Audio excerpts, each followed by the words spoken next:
लोकसभा चुनाव में उत्तर प्रदेश में खराब प्रदर्शन के बाद से ही बहुत सारे लोग मुख्यमंत्री योगी आदित्यनाथ के पीछे पड़ गए। कुछ कहने लगे कि योगी की कुर्सी जाने वाली है, कुछ कहने लगे कि योगी का पावर कम होने वाला है। लेकिन सीएम योगी भी राजनीति के गजब खिलाड़ी। महीने 2 महीने से चल रहा सारा एजेंडा सीएम योगी ने पिछले 2-3 दिन में ध्वस्त कर दिया। आज यूपी की विधानसभा का सत्र शुरू हुआ और सीएम योगी की बॉडी लैंग्वेज देखकर पूरी तरह से हर तस्वीर साफ हो गई, क्योंकि उस बॉडी लैंग्वेज में एक रिलैक्स भाव दिख रहा था। आप तस्वीर देखिए, वो विपक्ष की राजनीति का करारा जवाब दे रहे हैं। ऐसा इसलिए क्योंकि दिल्ली में 2 दिन चले मंथन के बाद यह क्लियर सिग्नल मिल गया कि यूपी के मुख्यमंत्री योगी आदित्यनाथ थे, योगी आदित्यनाथ हैं और योगी आदित्यनाथ ही रहेंगे। प्रधानमंत्री मोदी का योगी आदित्यनाथ पर भरोसा कायम है, यह मैसेज क्लियर चला गया। सूत्रों के मुताबिक हाईकमान ने क्लियर मैसेज दे दिया है कि ना सरकार बड़ी है, ना संगठन बड़ा है, पार्टी सबसे बड़ी है और यूपी में बॉस योगी आदित्यनाथ ही रहेंगे। मतलब योगी आदित्यनाथ दिल्ली से रिटर्न गिफ्ट लेकर वापस लखनऊ गए, जिसकी झलक आज उनकी बॉडी लैंग्वेज में साफ नजर आ रही थी। आज यूपी विधानसभा की कार्रवाई सुबह 11 बजे शुरू होनी थी, लेकिन तय समय पर सदन पहुंचने वाले सीएम योगी आज 5 मिनट पहले ही सदन में पहुंच गए। सीधे अपनी सीट पर बैठने के बजाय योगी आदित्यनाथ विधायकों की तरफ पहुंच गए और चाहे वो बीजेपी के विधायक हो, मंत्री हो या फिर विपक्ष के विधायक, इस दौरान योगी आदित्यनाथ लगातार मुस्कुराते हुए नजर आए। ऐसा लगा जैसे ये किसी जीत की मुस्कुराहट हो। अच्छा, इतना ही नहीं, इस दौरान विधायकों के बीच सीएम योगी जब पहुंचे तो योगी के पैर छूने की होड़ लग गई और इधर क्या उधर क्या, विपक्ष क्या और सत्ता पक्ष क्या, सारे लोग योगी के पैर छू रहे हैं। तो जो लोग ये बता रहे थे कि यहां दिल्ली का आशीर्वाद योगी आदित्यनाथ को नहीं मिल रहा, वही लोग योगी का आशीर्वाद लेने के लिए लाइन में लग गए। इसमें कुछ सपा के भी लोग थे, कहा जा रहा है। आप तस्वीर देखिए, योगी चल रहे हैं, मस्त हैं, मुस्कुरा रहे हैं और वहां सारे विधायक झुक झुक के पैर छू रहे हैं। तो जो लोग दावा कर रहे थे कि योगी के पैरों के नीचे से जमीन खींची जा रही है, वही लोग आज योगी के पैरों में थे, उनसे आशीर्वाद ले रहे थे। यह है योगी आदित्यनाथ का जलवा जो आज दिखा विधानसभा में। बीजेपी ही नहीं, विपक्ष के विधायक भी सीएम योगी के पैर छूते नजर आए और हैरानी की बात तो यह रही कि योगी आदित्यनाथ के पैर छूने वाले विधायकों में कई समाजवादी पार्टी के विधायक भी शामिल रहे। ये देखिए बॉस, कैसे लोग पैर छू छू के आशीर्वाद लेके जा रहे हैं। अब जरा एक और तस्वीर देखिए, विधानसभा के अंदर राजा भैया भी सीएम योगी के पैर छूते नजर आए। देखिए तस्वीर, ये राजा भैया की तस्वीर है। राजा भैया पूरा झुक के, कुंडा सीट से विधायक हैं, पूरा झुक के योगी आदित्यनाथ का आशीर्वाद लिए और इनका राजा भैया का कुंडा और आसपास के इलाकों में काफी दबदबा रहता है। इतना ही नहीं, विधानसभा की कार्रवाई के दौरान विपक्ष के बयानों पर हमेशा गंभीर दिखने वाले योगी आदित्यनाथ आज चर्चा के दौरान भी कई बार हंसते हुए नजर आए। योगी आदित्यनाथ की बॉडी लैंग्वेज में आए बदलाव को भी देखिए, फिर आपको बताऊंगा दिल्ली से लौटते ही किस तरह एक्शन मोड में आ चुके हैं योगी आदित्यनाथ। चाहते हैं इस बार होली पर आप हमारे शाहजहांपुर में जरूर आए। ये तो पूरे हाउस के महबूब है, ये तो बहुत पुराने हैं ये। अरे सर, सफेद नहीं, आप क्यों नाराज हो रहे हो? बहुत तजुर्बा है।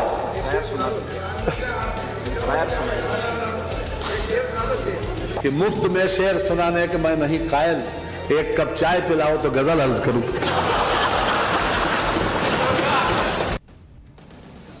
यानी विधानसभा का सत्र शुरू हुआ और जिनका एजेंडा चल रहा था वो एजेंडा खत्म हो गया। सीएम योगी के सामने चैलेंजेस वैसे बहुत हैं, लेकिन वो हर चैलेंज का सामना करने के लिए तैयार है। वो झुकने वालों में से नहीं है और ये बात उनके विरोधी भी जानते हैं, फिर चाहे विरोधी कितने ही हमले करते हैं। सबसे पहले योगी के विरोध में यह माहौल बनाया गया कि डिप्टी सीएम केशव प्रसाद मौर्य ने यह कहकर योगी को चैलेंज कर दिया कि सरकार से बड़ा संगठन होता है। अखिलेश यादव तो यह कहने लगे कि केशव प्रसाद मौर्य दिल्ली का मोहरा है और यह दिल्ली और लखनऊ की लड़ाई है।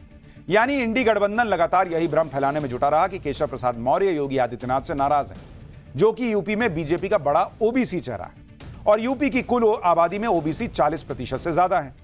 अखिलेश यादव की राजनीति भी इस वक्त पीडीए यानी पिछड़े, दलित और अल्पसंख्यक के फॉर्मूले पर है। इसलिए दिल्ली से लौटते ही योगी आदित्यनाथ ने खुद ओबीसी वर्ग को साधने के लिए मोर्चा संभाल लिया। आज लखनऊ में बीजेपी ओबीसी मोर्चा की बैठक में योगी आदित्यनाथ खुद पहुंचे और उन्होंने ओबीसी समाज की तुलना बजरंगबली से कर दी। योगी आदित्यनाथ ने इशारों में इंडी गठबंधन की तुलना रावण से भी कर दी और सीएम योगी ने कहा कि अगर बजरंग बली की तरह ओबीसी समाज ने अपनी ताकत को पहचान लिया तो उसे हिंदू समाज को तोड़ने में लगे रावण की लंका का दहन करने में ज्यादा वक्त नहीं लगेगा। सुनिए एक बार योगी आदित्यनाथ को, फिर आपको बताऊंगा उपचुनाव में जीत के लिए योगी ने बीजेपी नेताओं को क्या मंत्र दिया। आप में, इस समाज में बजरंग बली की ताकत छुपी हुई है। बस उस ताकत को उजागर किए जाने की आवश्यकता है। उस ताकत को उजागर किए जाने की आवश्यकता है। रावण की लंका को जलाने में और उसको दहन करने में बहुत देर नहीं लगेगी। ये जो रावण आज गुमराह करके समाज को आपस में ही लड़ाने का काम कर रहा है, याद रखना, हमारा ओबीसी समाज मजबूत हो यह महत्वपूर्ण है, लेकिन हमें सर्व समाज के साथ बेहतर समन्वय करके देश विरोधी और समाज विरोधी गतिविधियों में लिप्त तत्वों को बेनकाब करते हुए प्रधानमंत्री मोदी जी के नेतृत्व और मार्गदर्शन में विकसित भारत की परिकल्पना को साकार करने के लिए प्राण प्रण से जुटना है। अब दिल्ली में मंथन के बाद यूपी बीजेपी में आए बदलाव की एक और तस्वीर देखी। यूपी में विधानसभा के मॉनसून सत्र से पहले आज लखनऊ में विधानमंडल दल की बैठक में दोनों डिप्टी सीएम केशव प्रसाद मौर्य और ब्रजेश पाठक मुख्यमंत्री योगी आदित्यनाथ के अगल बगल में बैठे हुए नजर आए। इसके साथ ही यूपी बीजेपी के अध्यक्ष भूपेंद्र चौधरी भी मंच पर नजर आए।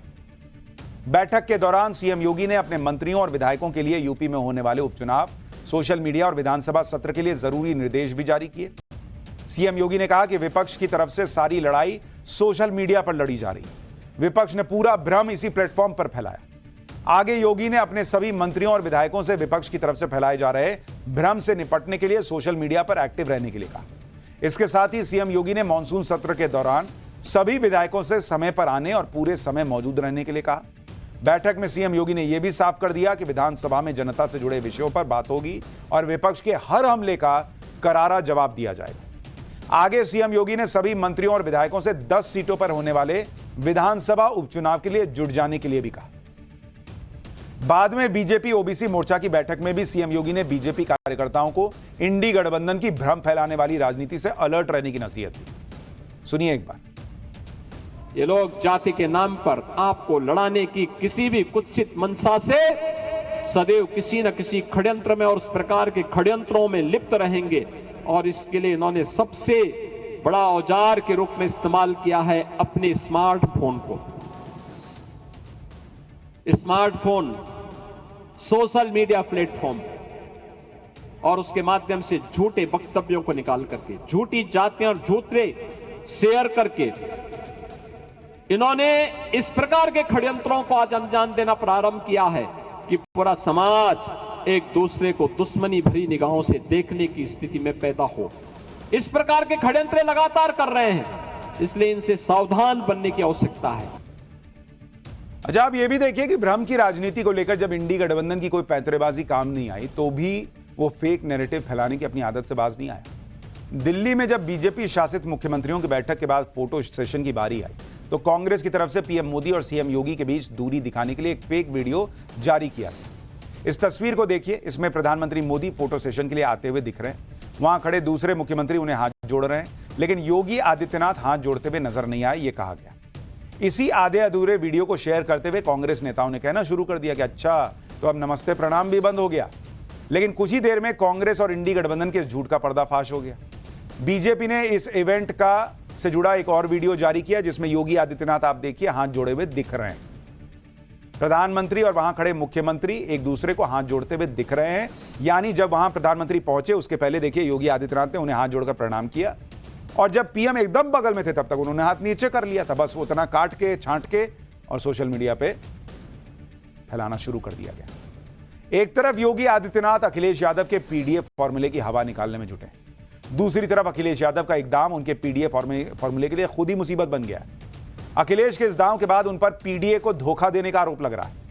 असल में अखिलेश यादव ने यूपी विधानसभा में समाजवादी पार्टी के फाउंडर मेंबर्स में शामिल रहे माता प्रसाद पांडे को नेता विपक्ष नियुक्त करने का ऐलान कर दिया। माना जा रहा है कि अखिलेश ने इस फैसले के जरिए ब्राह्मण कार्ड खेला है, लेकिन उनके इस फैसले से समाजवादी पार्टी के वो नेता मायूस हो गए जो खुद नेता प्रतिपक्ष की जिम्मेदारी मिलने की उम्मीद लगाए बैठे थे। और सवाल उठने लगे कि जो अखिलेश यादव पीडीए यानी पिछड़े, दलित और अल्पसंख्यक की राजनीति करने का दावा करते नहीं थक रहे थे, अचानक उनके एजेंडे में अगड़े कैसे आ गए भाई? उन्होंने किसी पिछड़े को क्यों नहीं बनाया नेता प्रतिपक्ष? तो ये सवाल उठ रहा है। तो कई सवाल उठेंगे, देखते हैं उपचुनाव में क्या होता है। लेकिन पाठशाला में अब अगली क्लास, गीता का वो उपदेश जिसने शूटर मनु भाकर को क्या ओलंपिक में मेडल जिता दिया, मनु के साथ जब धोखा हो गया था, और मां का वो काम जिसने मेडल तक पहुंचाया। ओलंपिक में भारतीय टीम की वो कहानी जो गर्व से भर देगी।